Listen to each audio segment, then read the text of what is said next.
تو انہیں ملامت کی، ایک اللہ کی طرف دعوت دی، اور اس دعوت کی ابتدا انہوں نے اپنے باپ سے کی۔ اللہ تعالیٰ نے سورۃ مریم میں فرمایا ہے، اور کتاب میں ابراہیم کا قصہ بیان کر، بے شک وہ بڑی سچائی والے پیغمبر تھے۔ جب انہوں نے اپنے باپ کو کہا کہ ابا جان، آپ ان کی پوجا پاٹ کیوں کر رہے ہیں جو نہ سنتے ہیں، نہ دیکھتے ہیں، نہ آپ کو کچھ بھی فائدہ پہنچاتے ہیں؟ اے میرے ابا جان، بے شک میرے پاس وہ علم آیا ہے جو آپ کے پاس نہیں آیا۔ آپ میری مانیں، میں بالکل سیدھی راہ کی طرف آپ کی رہبری کروں گا اور آپ کی رہنمائی کروں گا۔ اے میرے ابا جان، آپ شیطان کی پوجا سے باز آ جائیں، بے شک شیطان پر رحم و کرم کرنے والے اللہ کا نافرمان ہے۔ اے ابا جان، مجھے خوف لگا ہوا ہے کہ کہیں آپ پر کوئی عذاب الہی نہ آ جائے کہ آپ شیطان کے ساتھی بن جائیں۔ اس نے جواب دیا کہ اے ابراہیم، کیا تو میرے معبودوں سے روگردانی کر رہا ہے؟ اگر تو باز نہ آیا تو میں تجھے پتھروں سے مار ڈالوں گا۔ تو ایک مدت دراز تک مجھ سے الگ رہ۔ تو ابراہیم علیہ السلام نے کہا، تم پر سلام ہو، میں تو اپنے پروردگار کے لیے تمہاری بخشش کی دعا کرتا رہوں گا، وہ مجھ پر بے حد درجہ مہربان ہے۔ میں تمہیں اور جن جن کو تم اللہ کے سوا پکارتے ہو، انہیں بھی سب کو چھوڑ رہا ہوں، میں اپنے رب کو پکارتا رہوں گا۔ لیکن جب بعد میں ابراہیم پر یہ واضح ہو گیا کہ وہ تو اللہ کی نافرمانی میں اٹل ہے، تو ابراہیم علیہ السلام نے اس سے ہمیشہ کے لیے لا تعلق ہو گئے۔ والد کے سخت جواب سے ابراہیم علیہ السلام نے ان سے لا تعلقی اختیار کر لی اور انہیں مخاطب کر کے فرمایا، میں تمہیں اور جن بتوں کو تم پوجتے ہو چھوڑتا ہوں، میں اپنے رب کو پکاروں گا، بے شک میرا رب اپنے پکارنے والوں کو کسی بھی چیز سے محروم نہیں رکھتا۔ آپ علیہ السلام اللہ کے پیارے اور پسندیدہ نبی تھے۔ آپ علیہ السلام کو اللہ تعالیٰ نے خلیل اللہ کا لقب بھی دیا ہے۔ جب آپ علیہ السلام نے اپنی قوم کو توحید کی دعوت دی، اس وقت آپ نوجوان تھے، آپ کی عمر 16 سال تھی۔ ساتھ میں آپ اس بارے میں غور و فکر بھی رکھتے تھے کہ آخر یہ لوگ بتوں کی، ستاروں کی، چاند سورج کی پوجا کیوں کرتے ہیں۔ آپ کا دل ان کے شرک پر بہت کڑتا۔ آخر آپ نے ارادہ کر لیا کہ اس شر اور فساد کی جڑ کاٹ کر رہیں گے، یعنی ان بتوں کو توڑ کر رہیں گے۔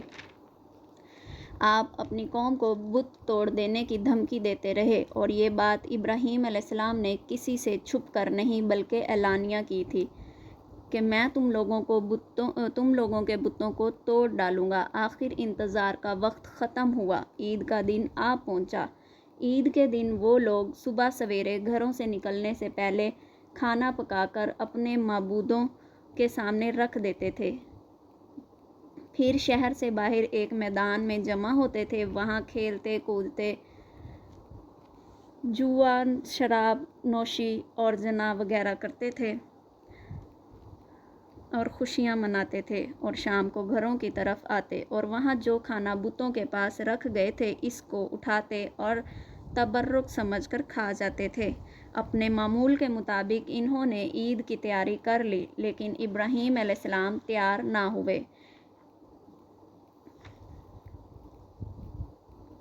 اس لیے کہ وہ تو ان کے ساتھ جانے کا ارادہ بھی نہیں رکھتے تھے۔ وہ لوگ جانے سے پہلے ابراہیم علیہ السلام کے پاس آئے اور کہنے لگے، کیا آپ علیہ السلام ہمارے ساتھ نہیں جائیں گے؟ آپ علیہ السلام نے آسمان کی طرف نگاہ کی اور فرمایا، میں بیمار ہوں تو آپ لوگوں کے ساتھ نہیں جا سکتا۔ لہٰذا وہ سب لوگ ابراہیم علیہ السلام کے اس جواب کو سن کر انہیں وہیں چھوڑ کر چلے گئے۔ تو آپ علیہ السلام ان کے معبودوں کے پاس گئے اور کہا، ان کے معبودوں کے آگے جو وہ لوگ کھانا رکھ کے گئے تھے اس کھانے کو دیکھ کر کہا کہ تم لوگ یہ کھاتے کیوں نہیں ہو؟ پھر دائیں ہاتھ سے انہیں مارنے کے لیے ان پر پل پڑے۔ آپ علیہ السلام نے ان کے سارے چھوٹے بتوں کو توڑ کر ٹکڑے ٹکڑے کر دیا اور اس بت خانے میں جو سب سے بڑا بت تھا اس کے کندھے پر ایک کلہاڑا رکھ دیا۔ جب وہ لوگ شام چڑھتے ہی اپنے تہوار سے واپس آئے تو دیکھا کہ ان کے خداؤں پر کیا غضب نازل ہو چکا ہے، تو وہ سب غصے سے ایک دوسرے سے کہنے لگے کہ ہمارے خداؤں کا یہ حال کس نے کیا ہوگا۔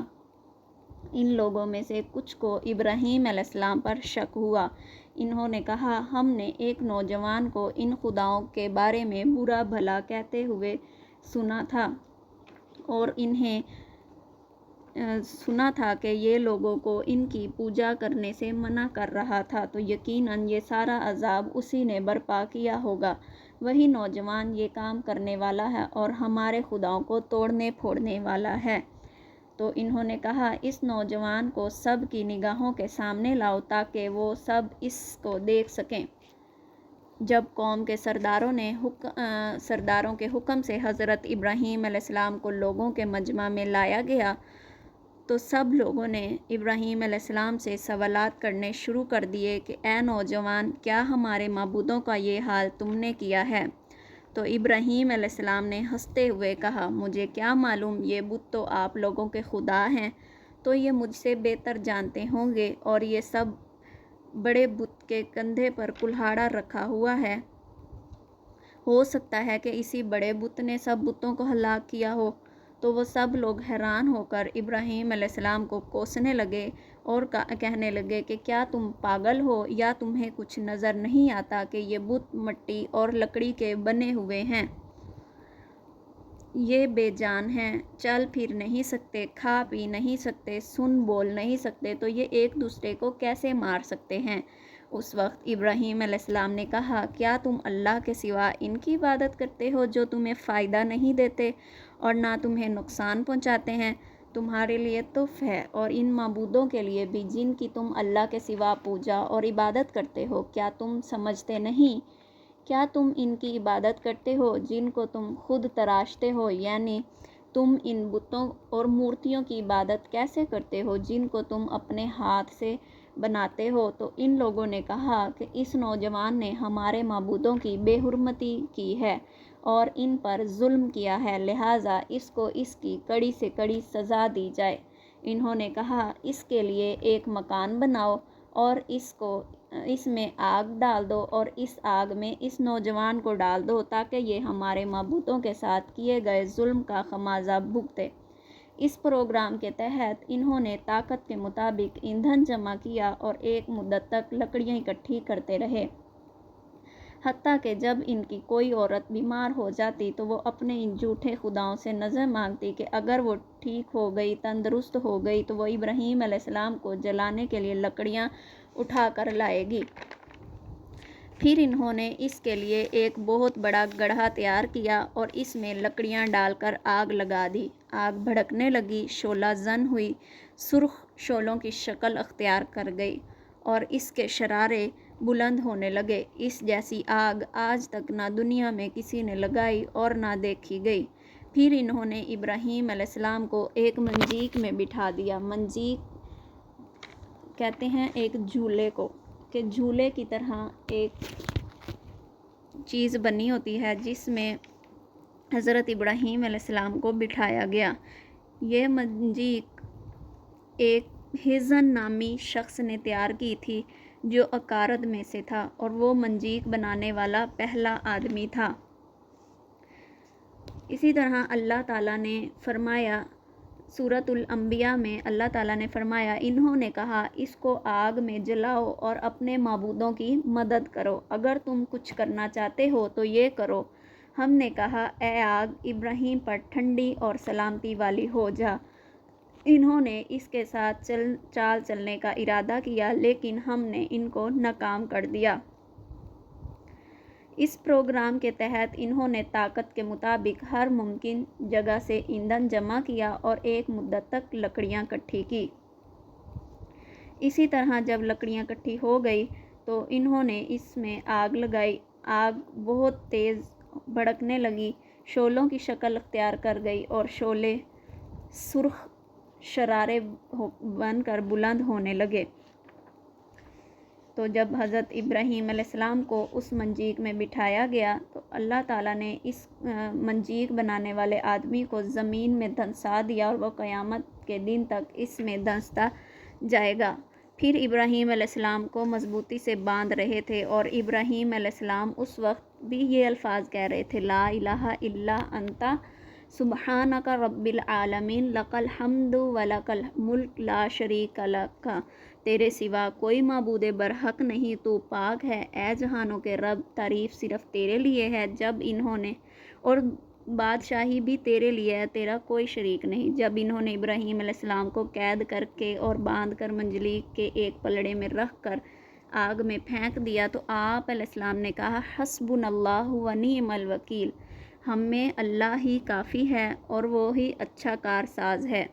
جیسے ابن عباس رضی اللہ عنہ سے مروی ہے کہ حسبنا اللہ و نعم الوکیل، ابراہیم علیہ السلام نے کہا جب ان کو آگ میں ڈالا گیا، اور حضرت محمد صلی اللہ علیہ وسلم نے کہا جب آپ کو کہا گیا بے شک لوگ تمہارے لیے جمع ہوئے ہیں، پس ان سے ڈر جاؤ، تو اس بات نے ان کا ایمان زیادہ کر دیا۔ انہوں نے کہا اللہ ہمیں کافی ہے اور اچھا کارساز ہے، پس وہ اللہ کی نعمت اور فضل کے ساتھ لوٹے، ان کو کچھ تکلیف نہ پہنچی۔ حضرت ابو ہریرہ رضی اللہ عنہ بیان کرتے ہیں کہ رسول اللہ صلی اللہ علیہ وسلم نے فرمایا، جب ابراہیم علیہ السلام کو آگ میں ڈالا گیا تو انہوں نے کہا، اے اللہ تو آسمان میں ایک ہے اور میں زمین میں اکیلا تیری عبادت کرتا ہوں۔ بعض سلف سے منقول ہے کہ جبرائیل کھلی فضا میں آپ کے سامنے آئے اور کہا، اے ابراہیم کیا تجھے کوئی ضرورت ہے؟ تو آپ علیہ السلام نے فرمایا، آپ سے مجھے کوئی کام نہیں۔ حضرت ابن عباس اور سعید بن جبیر رضی اللہ عنہما سے مروی ہے کہ وہ کہتے ہیں کہ بارش پر مقرر فرشتہ کہنے لگا کہ مجھے کب حکم ہو اور میں بارش برساؤں، لیکن اللہ کا حکم زیادہ جلدی پہنچا۔ ہم نے کہا، اے آگ ابراہیم پر ٹھنڈی اور سلامتی والی ہو جا۔ حضرت علی ابن طالب رضی اللہ عنہ نے کہا، یعنی اے آگ تو نے اس کو نقصان نہیں پہنچانا۔ اس دن زمین والوں نے آگ سے کوئی فائدہ نہ اٹھایا اور ابراہیم علیہ السلام کی صرف رسائیاں جلائی۔ جب ابراہیم علیہ السلام کو اس آگ میں پھینکا گیا تو آپ علیہ السلام اس آگ میں جاتے ہوئے اللہ سے دعا کر رہے تھے کہ اے اللہ مجھے تو ہی کافی ہے، تو ہی کارساز ہے، بے شک تیرے سوا کوئی مددگار نہیں۔ تو اللہ تعالیٰ نے اسی وقت اس آگ کو حکم دیا کہ اے آگ میرے حکم سے ٹھنڈی ہو جا اور ابراہیم علیہ السلام کو کوئی نقصان نہ پہنچانا، یعنی کہ اللہ نے اس آگ کو یہ حکم دیا کہ اے آگ تو ٹھنڈی ہو جا اور اتنی ٹھنڈی مت ہونا کہ ابراہیم علیہ السلام کو ٹھنڈ لگے۔ تو آگ اللہ کے حکم سے ٹھنڈی ہو گئی۔ باہر دیکھنے والوں کی نظر میں تو وہ آگ شراروں کی شکل میں اوپر کو اٹھ رہی تھی اور بہت تیز بھڑک رہی تھی کہ حتیٰ کہ اس آگ کے اوپر سے کوئی پرندہ بھی اڑتا ہوا جاتا تو وہ اس آگ کی تپش سے جل کے اس آگ میں راکھ ہو جاتا، لیکن وہ آگ اللہ کے حکم سے اندر سے اتنی ٹھنڈی ہو چکی تھی کہ ابراہیم علیہ السلام وہاں سے پرسکون رہ رہے تھے۔ حضرت جبرائیل علیہ السلام نے اللہ کے حکم سے جا کر حضرت ابراہیم علیہ السلام کے نیچے اپنے پر پھیلا لیے۔ ابن عساکر رحمہ اللہ فرماتے ہیں کہ جب ابراہیم علیہ السلام کی ماں نے اپنے بیٹے کو دیکھا تو پکار کر کہنے لگی، اے بیٹے میں تیرے پاس آنا چاہتی ہوں، اللہ سے دعا کر تیرے پاس آتے ہوئے وہ مجھے آگ کی تپش سے محفوظ رکھے۔ اسی طرح جب ابراہیم علیہ السلام کے باپ نے انہیں دیکھا تو اس کے باپ نے بہت خوبصورت بات کہی جب اس نے اپنے بیٹے کو اس حالت میں دیکھا اور کہا، اے ابراہیم تیرا رب بہت اچھا ہے۔ تو ابراہیم علیہ السلام نے کہا، ہاں میں دعا کرتا ہوں۔ پھر اس کی طرف آئی تو آگ اس پر کوئی اثر نہیں کر رہی تھی۔ اس نے بیٹے کو پاس پہنچ کر اسے گلے لگا لیا اور اس کو بوسہ دیا اور واپس چلی گئی۔ منہال بن عمر رحمہ اللہ بیان کرتے ہیں کہ مجھے خبر دی گئی ہے کہ ابراہیم علیہ السلام آگ میں 40 یا 50 دن ٹھہرے رہے اور انہوں نے ان دنوں اور راتوں سے اچھی زندگی میں نے کبھی نہیں گزاری۔ میں تو یہ چاہتا ہوں کہ میری ساری زندگی اور حیات اسی طرح ہو جائے۔ مختصر یہ کہ انہوں نے انتقام لینا چاہا لیکن ذلیل و رسوا ہوئے، انہوں نے بلند ہونا چاہا لیکن رسوا اور پست ہوئے، غالب آنا چاہا لیکن مغلوب ہوئے۔ حضرت شریک رضی اللہ عنہ سے مروی ہے کہ رسول اللہ صلی اللہ علیہ وسلم نے چھپکلی کو قتل کرنے کا حکم دیا اور فرمایا وہ آگ تیز کرنے کے لیے ابراہیم علیہ السلام پر پھونکے مارتی تھی۔ حضرت عائشہ رضی اللہ عنہ بیان کرتی ہیں کہ بے شک رسول اللہ صلی اللہ علیہ وسلم نے فرمایا چھپکلی کو قتل کرو، وہ ابراہیم علیہ السلام پر جلائی ہوئی آگ میں پھونک مارتی تھی۔ حضرت عائشہ رضی اللہ عنہ اگر اسے دیکھتی تو قتل کر دیتی۔ اسی طرح حضرت ابراہیم علیہ السلام کے نمرود کے ساتھ مناظرات۔ اللہ تعالیٰ نے فرمایا کیا تو نے اسے نہیں دیکھا جو سلطنت پا کر ابراہیم علیہ السلام سے اس کے رب کے بارے میں جھگڑ رہا تھا؟ جب ابراہیم علیہ السلام نے کہا میرا رب تو وہ ہے جو زندہ کرتا ہے اور مارتا ہے، وہ کہنے لگا میں بھی زندہ کرتا ہوں اور میں بھی مارتا ہوں۔ ابراہیم علیہ السلام نے کہا بے شک اللہ سورج کو مشرق کی طرف سے نکالتا ہے تو اس کو مغرب کی جانب سے لیا تو کافر بھونچکا رہ گیا، اور اللہ ظالم قوم کو ہدایت نہیں دیتا۔ یہ اللہ کے خلیل ابراہیم کا جبار اور سرکش بادشاہ کے ساتھ مناظرے کا ذکر ہے جس نے اپنے رب ہونے کا دعویٰ کیا تھا۔ ابراہیم علیہ السلام نے اس کی دلیل باطل ثابت کی اور اس کی جہالت اور کم عقلی واضح کی، اس کے منہ میں حجت ربانی کی لگا دی اور اس پر سیدھا راستہ روشن اور عیاں کیا۔ یہ بھی ذکر کیا ہے کہ نمرود نے 400 برس حکومت کی، وہ بڑا ظالم، سرکش، جابر اور خود سر تھا، اور اس کی کوششوں اور خواہشات کا مرکز و محور دنیا کی لذتیں اور آسائشیں تھیں۔ جب ابراہیم علیہ السلام نے اسے ایک اللہ کی عبادت کی طرف بلایا جس کا کوئی شریک نہیں، تو اس نے اپنی جہالت، گمراہی اور لمبی چوڑی امیدوں کی وجہ سے صانع و خالق کائنات کا انکار کر دیا، اور ابراہیم خلیل اللہ سے اس کے بارے میں جھگڑا کیا، اور اس نے اپنی ربوبیت کا دعویٰ کر دیا۔ جب ابراہیم علیہ السلام نے کہا میرا رب زندہ کرتا ہے اور مارتا ہے تو اس نے کہا میں بھی زندہ کرتا ہوں اور مارتا ہوں۔ قتادہ سدی اور محمد بن اسحاق رحمۃ اللہ علیہم نے کہا اس نے 2 آدمی بلوائے جن کے قتل کا فیصلہ ہو چکا تھا، اس نے ایک کو قتل کرنے کا حکم دیا اور دوسرے کو معاف کر دیا، گویا اس نے ایک کو زندہ کر دیا اور دوسرے کو مار دیا۔ اس کا یہ عمل ابراہیم علیہ السلام کی بات کے معارض و مقابل نہ تھا۔ یہ تو بحث و مناظرے سے الگ چیز تھی، بلکہ یہ صرف دھوکہ اور اصل بحث سے فرار تھا۔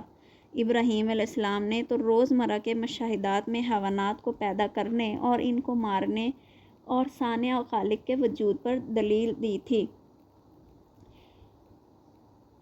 اور واقعتاً یہ ایک فاعل کے وجود پر دلیل ہیں، کیونکہ یہ سب کسی پیدا کرنے والے کے بغیر وجود میں نہیں آ سکتے۔ ان کا کوئی ایسا فعل تسلیم کرنا پڑے گا جو ان کا خالق ہے اور اس کے حکم کے تابع ہیں، اور اسی نے ستاروں، ہواؤں، بادلوں اور بارشوں کو کام میں لگا رکھا ہے۔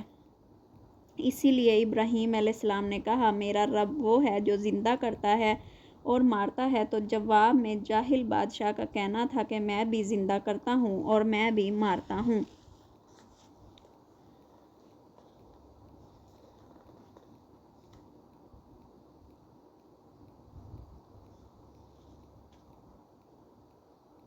اسی طرح یہ مناظرہ کب ہوا اس کے بارے میں اب بات کرتے ہیں۔ سعدی رحمۃ اللہ علیہ نے بیان کیا ہے کہ ابراہیم علیہ السلام اور نمرود کے درمیان یہ مناظرہ اس دن ہوا جب آگ سے باہر نکلے۔ ابراہیم علیہ السلام کی نمرود سے ملاقات سب سے پہلے اسی دن ہوئی، اور یہ گفتگو بھی صرف ان دونوں کے درمیان تھی۔ عبدالرزاق نے معمر کے واسطے سے زید بن اسلم رحمہ اللہ سے ذکر کیا ہے کہ نمرود کے پاس غلہ تھا اور لوگ وفد در وفد اس کے پاس غلہ حاصل کرنے کے لیے پہنچ رہے تھے، اور حضرت ابراہیم علیہ السلام بھی اسی غلہ کے لیے وہاں پہنچے۔ اس سے پہلے آپ کی نمرود کے ساتھ ملاقات نہیں ہوئی تھی۔ پھر ابراہیم علیہ السلام اور نمرود کے درمیان مناظرہ ہوا۔ اس نے سب لوگوں کو غلہ دیا لیکن ابراہیم علیہ السلام کو کچھ نہ دیا، وہ غلہ کے بغیر واپس لوٹے۔ جب گھر کے پاس پہنچے تو مٹی کے ایک ڈھیر سے اپنے 2 ٹھیلے بھر لیے اور سوچا اس کے ساتھ اپنے گھر والوں کو مشغول کروں گا۔ جب گھر پہنچے تو سواری سے پلان اتار اور ٹیک لگا کر سو گئے۔ آپ کی بیوی نے دونوں بوروں کو دیکھا کہ وہ بہترین غلے کے ساتھ بھرے ہوئے ہیں۔ اس نے کھانا تیار کیا۔ جب بیدار ہوئے تو دیکھا کہ کھانا تیار ہے تو پوچھا یہ کہاں سے آیا؟ تو اس کی بیوی نے جواب دیا کہ اسی سے نکالا ہے جو آپ لائے ہیں۔ ابراہیم علیہ السلام پہچان گئے کہ رزق اللہ تعالیٰ نے عنایت فرمایا ہے۔ اللہ تعالیٰ نے اس جابر بادشاہ کی طرف ایک فرشتہ بھیجا جو اس کو اللہ پر ایمان لانے کا حکم دے تو اس نے انکار کیا۔ اللہ نے دوبارہ دعوت دی تو اس نے انکار کیا۔ سب بہرا بلایا تو وہ پھر بھی نہ مانا اور کہنے لگا میں اپنے لشکر جمع کرتا ہوں اور تو اپنے لشکر اکٹھے کر۔ نمرود نے آفتاب طلوع ہوتے ہی اپنے لشکر جمع کر لیے۔ اللہ تعالیٰ نے مچھروں کی ایک فوج بھیجی، وہ اتنی تعداد میں تھے کہ سورج نظر نہ آ رہا تھا۔ اللہ نے ان مچھروں کو ان پر مسلط کیا تو وہ ان کا گوشت کھا گئے اور خون پی گئے اور ان کی خالی ہڈیاں رہ گئی۔ ایک مچھر نمرود کے ناک میں داخل ہوا اور وہاں پہنچ کر 100 سال تک رہائش پذیر رہا۔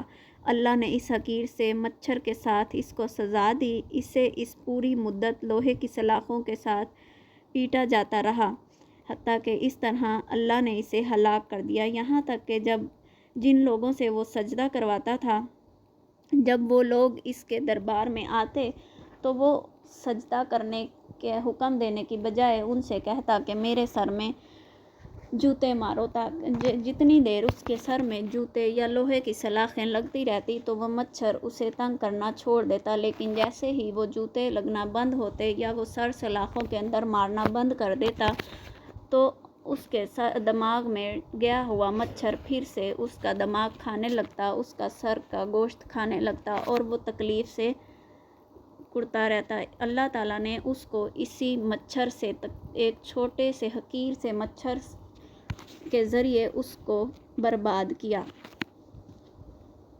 دوستوں، اگر آپ کو ہماری یہ ویڈیو پسند آئی ہو تو لائک کریں، شیئر کریں اور ہمارے چینل کو سبسکرائب کریں تاکہ ہماری ہر آنے والی نئی ویڈیو آپ تک پہنچتی رہے۔ اللہ حافظ۔ انشاءاللہ ملتے ہیں اگلی ویڈیو میں۔